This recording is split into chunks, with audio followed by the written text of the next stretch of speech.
যে আহ, এবং যেমনটা বলছিলাম যে প্রধান উপদেষ্টা ডক্টর মোহাম্মদ ইউনূস যাওয়ার পরেই কিন্তু প্রধান বিচারপতি সৈয়দ রেফাত আহমেদের নেতৃত্বে যে বিচারপতি দলটি তারা কিন্তু এখানে শ্রদ্ধাঞ্জলি নিবেদন করলেন এবং এখন যুদ্ধাহত মুক্তিযোদ্ধা যারা রয়েছে তারা শ্রদ্ধাঞ্জলি দিচ্ছেন। তারপর পরে আমরা যতটুকু জানি যে এখানে যারা রয়েছেন রাষ্ট্রের সরকারের বিভিন্ন দায়িত্বে তারা শ্রদ্ধাঞ্জলি দিবেন, শ্রদ্ধা জানাবেন দেশের সূর্য সন্তানদের প্রতি। এবং উপদেষ্টা পরিষদের থেকে আদিলুর রহমান খান শুভ্রকে আমরা দেখতে পাচ্ছি, তিনিও শ্রদ্ধাঞ্জলি তার মন্ত্রণালয়ের পক্ষ থেকে দেওয়া হবে। এবং এখানে যারা সরকার এবং রাষ্ট্রের যারা আছেন তারা কিন্তু সবাই তাদের মতো করে শ্রদ্ধা দিয়ে একে একে সমাধিস্থল ত্যাগ করছেন।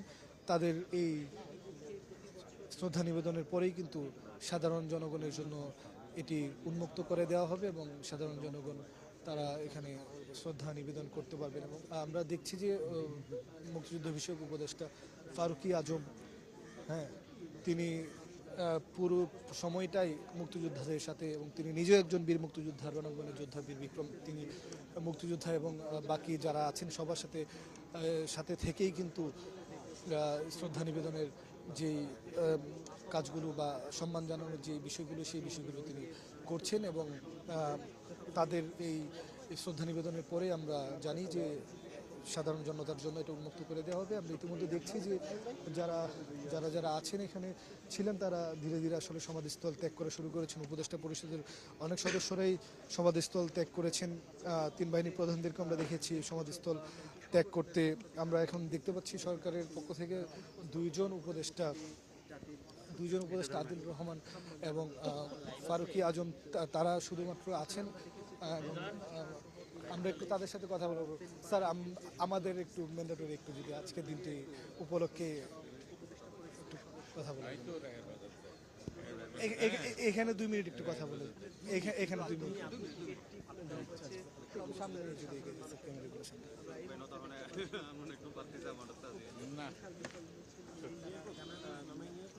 না না স্যার আপনি চলে আসবেন। 2 মিনিট। আরে ভাই সামনে সবাই চলে আসতে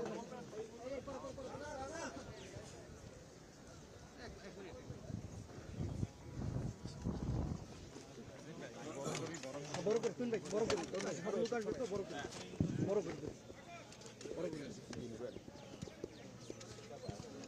আমরা ব্যাকগ্রাউন্ড কি এদিকে রাখবো না? হ্যাঁ হইলে একটু হইলে ব্যাকগ্রাউন্ড পুরো পুরো কিছু এই জায়গায় ধরেন না, কিছু কিছু নেন এই জায়গায়, পিছনে যাই সবাই না নিয়ে এই জায়গায় নেন। আমরা একটু চাপে যাই। আরেকটু দূরে আমরা আরেকটু দূরে ভাই ভাই নিলে ভালো হবে। ভাই মাইক্রোফোনটা দেন, ভাই মাইক্রোফোনটা দেন, ভাই ওই ভাই মাইক্রোফোনটা দেন লাগা। এই মানে একটু পিছাই আমরা হালকা কি স্যার একটু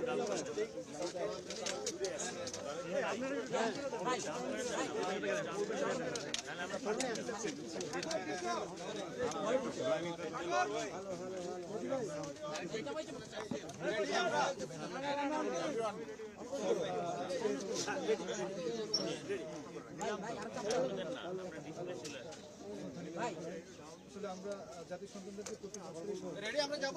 হ্যাঁ যান না, এই বছরের প্রেক্ষাপটটা আসলে জুলাই গণঅভ্যুত্থানের করে আমরা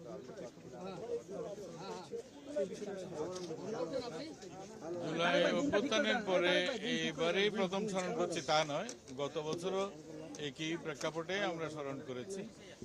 এটা তো একটা চিরন্তন, যতদিন বাংলাদেশ থাকবে এই বুদ্ধিজীবীদের শ্রদ্ধা নিবেদন এগুলি জাতি সবসময়।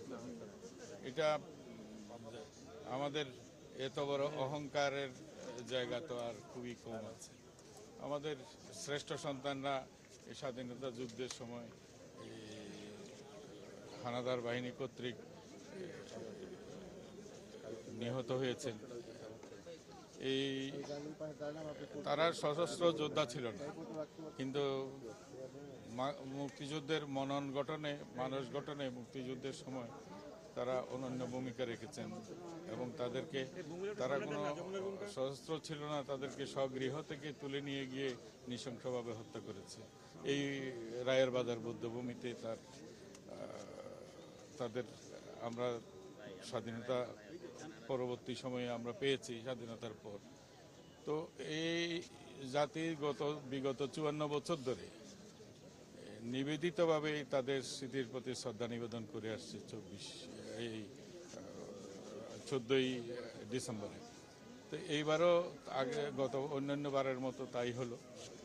সরকার সর্বোত্তম গুরুত্ব দিয়ে এই দিবসটি উদযাপনের আয়োজন করেছে বিভিন্ন জেলা।